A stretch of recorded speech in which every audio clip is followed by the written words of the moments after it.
Galatia 5 ayat 24-26. Barang siapa menjadi milik Kristus Yesus, ia telah menyelipkan daging dengan segala hawa nafsunya dan keinginannya. Jikalau kita hidup oleh Roh, baiklah hidup kita juga dipimpin oleh Roh. Dan janganlah kita gila hormat, janganlah kita saling menentang dan saling mendengki. Keinginan terdalam seorang murid Kristus adalah hidup lebih kudus dari hari ke hari. Murid sejati menginginkan sukacita sejati, berasal dari kasih Tuhan. Dapat menikmati kasih karunia dan hidup berdasarkan kasih tersebut. Karena dosa membawa hati dan pikiran kacau, menjauhkan dari segala berkat yang penuh, bagi jiwa yang diciptakan untuk kemuliaan Allah dan kekekalan di dalam dunia, maka seorang murid benar-benar menginginkan Kristus bagi kehidupannya setiap hari. Untuk kehidupan yang kudus dan berkenan di hadapan Allah yang kudus. Bagaimana dengan Anda dan saya sekarang? Apakah kita menginginkan kekudusan? Kiranya setiap kita terus membawa hidup kita kepada Kristus, menyerahkan segala hal tentang hidup kepada Kristus dan memiliki persekutuan dengan Dia. Karena kita adalah orang-orang merdeka di dalam Kristus. Kristus telah memerdekakan kita. Karena itu, berdirilah teguh dan janganlah mau lagi dikenakan perhambaan. Kemerdekaan kita di dalam Kristus membawa kita pada kehidupan yang baru, yaitu kehidupan yang mematikan nafsu. Jadi, marilah kita merenungkan kehidupan yang mematikan hawa nafsu bersama segala keinginannya, berdasarkan nasihat dan perintah yang Paulus tuliskan untuk jemaat Galatia dan diri kita hari ini sebagai orang percaya.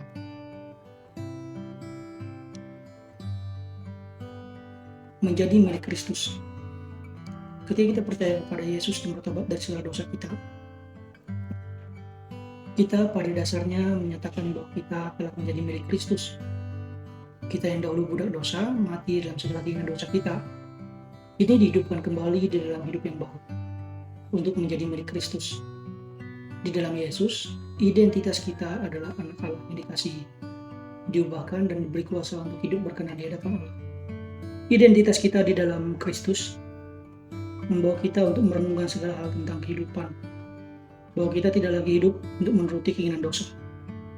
Karena kita ada di dalam kehidupan yang baru ini, dipanggil untuk meninggalkan segala hal yang lama, untuk menjadi seorang yang berubah secara akal budi, menjadi seorang yang memperjuangkan segala sesuatu yang baik untuk kehidupan ini. Kehidupan yang diberikan adalah kasih karunia. Nah, kita perlu menghayati kasih karunia dengan sungguh-sungguh. Sebagai milik Kristus, kita haruslah hidup sebagai seorang yang melakukan pekerjaan yang dikehendaki Kristus. Dan inilah yang menjadi kesukaan kita, sukacita kita dan keinginan terdalam kita. Di atas panggung kasih karunia Tuhan, kita menjadi pelaku firman Tuhan, agar orang-orang dunia melihat bahwa kita murid Yesus, bahwa kita hadir untuk membawa damai Kristus atas umat manusia. Saudaraku, inilah identitas diri kita, yaitu kita milik Kristus, untuk terus menjadi pemberita kasih karunia yang Kristus berikan kepada kita. Manusia yang mau berbalik dari dosa dan menjadi milik Kristus, menyelipkan hawa nafsu. Hawa nafsu yang dimasukkan adalah segala keinginan daging, di mana semua hati dan pikiran manusia selalu berkecenderungan untuk melawan roh Tuhan. Keinginan ini adalah perbudakan, dan segala keinginan ini selalu mendatangkan percabulan, kenajisan, hawa nafsu, nafsu jahat, dan juga keserakahan, yang sama dengan penyembahan berhala, berbagai-bagai nafsu yang hampa dan yang mencelakakan, yang menenggelamkan manusia ke dalam keruntuhan dan kebinasaan, kefasikan dan keinginan-keinginan duniawi. Paulus menjelaskan tentang keinginan daging, yaitu keinginan daging berlawanan dengan keinginan roh, dan keinginan roh berlawanan dengan keinginan daging, karena keduanya bertentangan, sehingga kamu setiap kali tidak melakukan apa yang kamu kehendaki. Dan keinginan daging adalah percabulan, kecemaran, hawa nafsu, penyembahan berhala, sihir, perseteruan, perselisihan, iri hati, amarah, kepentingan diri sendiri, percikan roh pemecah, kedengkian, kemabukan, pesta pora, dan sebagainya. Segala keinginan jahat kedagingan ada di dalam diri kita dan telah menjadi bagian sejak kita ada di dalam kandungan ibu kita. Maka dari itu, semua keinginan inilah yang harus disalibkan, harus dimatikan, dan harus benar-benar secara serius bergumul untuk mematikan setiap dosa yang menjadi bagian nyata dari kedalaman diri kita, di mana pada dasarnya kita lebih suka melawan kehendak Tuhan atas kehidupan kita. Kita perlu kembali ke poin pertama. Ketika kita menjadi milik Yesus, berarti kita menyelipkan segala keinginan jahat. Ini tentang perubahan hasrat. Kita tidak lagi menginginkan dosa. Kita suka hal-hal rohani. Kristus menjauh lebih berharga dari apapun di dunia ini. Ketika Anda merasa tidak nyaman dengan nafsu jahat di dalam diri Anda, itu artinya Roh Kudus bekerja di dalam Anda untuk membawa Anda berjuang menyelipkan hawa nafsu melalui penghayatan yang mendalam akan identitas diri di mana Anda adalah milik Kristus, disucikan, dibenarkan, dikuduskan untuk perbuatan baik, yaitu mematikan segala keinginan dosa yang memperbudak. Kita perlu benar-benar sibuk mematikan segala keinginan dosa kita sebelum dosa membinasakan kita. Dan pada akhirnya Roh Kudus di dalam kita, maka kita dipimpin oleh Roh Kudus untuk terus mematikan segala keinginan dosa yang benar-benar mencelakakan. Dipimpin oleh Roh. Mematikan dosa berarti bertobat dari dosa. Berarti kita memberikan diri kita untuk dipimpin oleh Roh Kudus. Kematian dosa atas kehidupan kita adalah pergumulan seumur hidup. Dan ketika kita benar-benar memutuskan untuk hidup di dalam Roh, bersiaplah untuk benar-benar berperang melawan kuasa dosa yang masih secara aktif memperbudak kita tanpa kita sadari.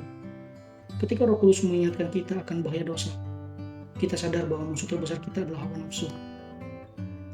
Roh Kudus secara aktif membawa kita untuk kembali pada Injil, pada kasih setia Tuhan, pada Kristus yang disalibkan. Pada akhirnya, Roh Kudus membawa kita kembali merenungkan identitas diri kita, yaitu kita milik Kristus dan bukan lagi milik hawa nafsu jahat kita. Roh Kudus menyadarkan kita bahwa masalah mendasar kita ketika kita jatuh dalam dosa merupakan ketidakpuasan kita akan Kristus. Sehingga Roh Kudus membawa kita untuk melihat keindahan Kristus secara jelas dan bagaimana pengampunan dosa bekerja ketika kita bertobat dari segala dosa kita. Selera rohani kita bertumbuh, bukan untuk melakukan hal baik untuk sebuah pujian diri, melainkan persekutuan dengan Kristus dan orang-orang percaya lainnya, memberikan kepuasan dan membawa kita semakin kuat untuk melawan segala hawa nafsu daging. Jadi, serahkanlah kehidupan saudara kepada Roh Kudus. Hanya ketika Roh Kudus ada di dalam kita, maka buah roh tumbuh melalui kehidupan kita yang baru. Buah roh itu yaitu kasih, sukacita, damai sejahtera, kesabaran, kemurahan, kebaikan, kesetiaan, kelemah lembutan, penguasaan diri. Dan tujuan dari pertumbuhan buah roh adalah kehidupan yang memuliakan Allah, memuji Allah, menyembah Allah, dan bersukacita dalam kasih yang kekal di dalam dunia yang sementara sekarang ini. Terakhir, ketika Anda dan saya bertumbuh dalam buah roh, kita tidak lagi berpusat pada diri sendiri.